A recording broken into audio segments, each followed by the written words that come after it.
Parents of Reddit, what is the creepiest thing your child has ever said to you? My mom has told me a story about my brother when he was younger. I guess he was sleepwalking and she was trying to coax him back to bed and he said something along the lines of "I would, but the devil is behind you." Yeah, no.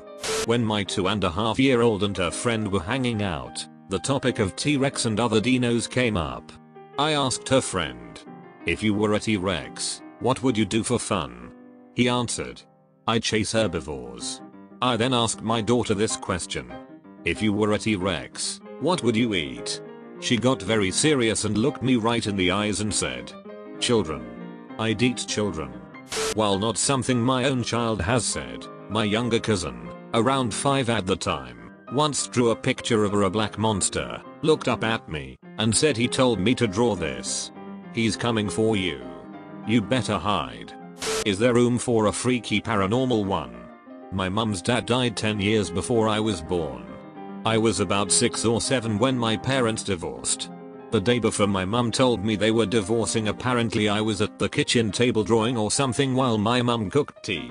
She says I stopped instantly and looked toward the front door as if I'd heard it open. I stared for a long time, then giggled, turned toward my mum and said, "Granddad says don't worry, everything will be okay and he won't let anything bad happen."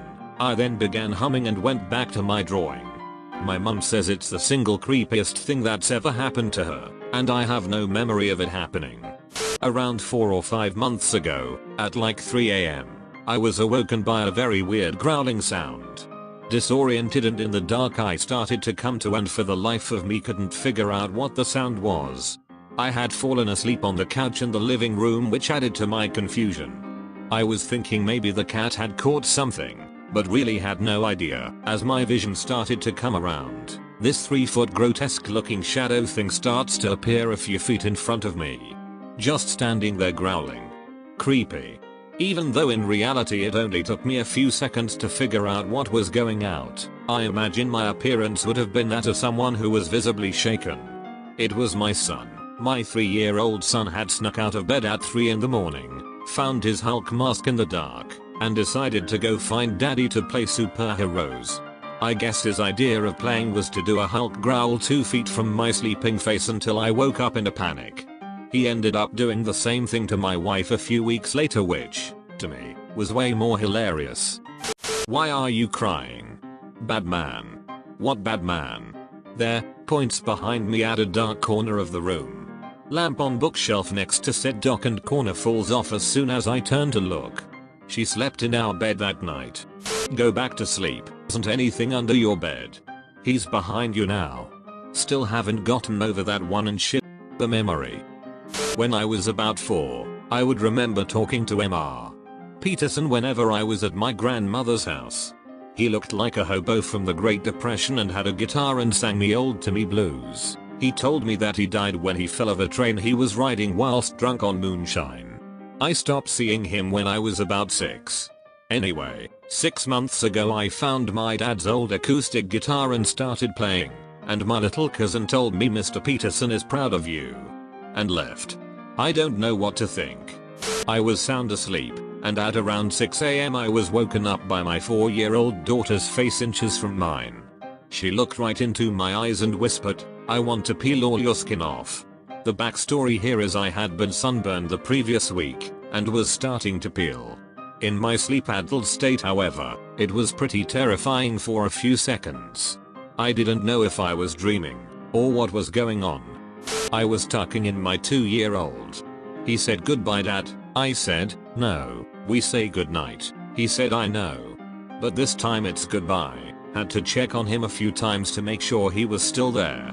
My 3-year-old daughter stood next to her newborn brother and looked at him for a while, then turned and looked at me and said, "Daddy, it's a monster. We should bury it." Congratulations on giving birth to the Antichrist. When I was about 3, we had a cat that had stillborn kittens. I asked my father if we could make crosses for them, which he did. As he was making them, I asked, "Aren't those too small?" Dad. "What do you mean?" Me. "Aren't we going to nail them to them?" Dad. After several moments silence, "We're not going to do that, me." "Oh." My daughter told me she wanted to live with me and my wife forever. She's 17. My toddler went through a phase where she would just constantly say hi to things. Hi hi hi. One day, it came out sounding more like die die die. So I say to her, what's that you're saying? And she turns to face me and just whispers die. My kid's Catholic school is over 100 years old. There is a basement under the gym that's used for storage. I was subbing once and during recess one of the kickballs goes down the stairs. A little girl was standing at the top of the stairs yelling, just throw it up to me. I went over and asked who she was talking to and she replied, that big man down the stairs. I went down and there was nobody down there and it was the only way in. I asked some of the other kids if they have seen the man before and they said yes, but sister told us not to talk to him. I asked them to describe sister and they described a nun, and there haven't been nuns at the school in 40 years. From when I was a kid. Mommy, look what I learned. Inserts tongue into mom's mouth during goodnight kiss. I learned it from a movie. It means you love someone. Mom calmly gets up without saying a word and walks to her room. I still cringe pretty effing hard whenever I remember doing that. I was on a bus recently and we were stopped outside a walk-in clinic. A little girl in the seat in front of me turned to her dad and said, "Death is the poor man's doctor," and that was that. So I shouldn't throw him in the fire.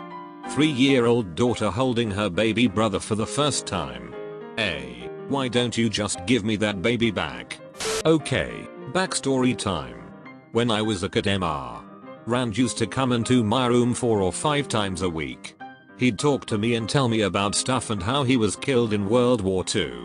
See, old mate Rand was a figment of my 4-year-old imagination.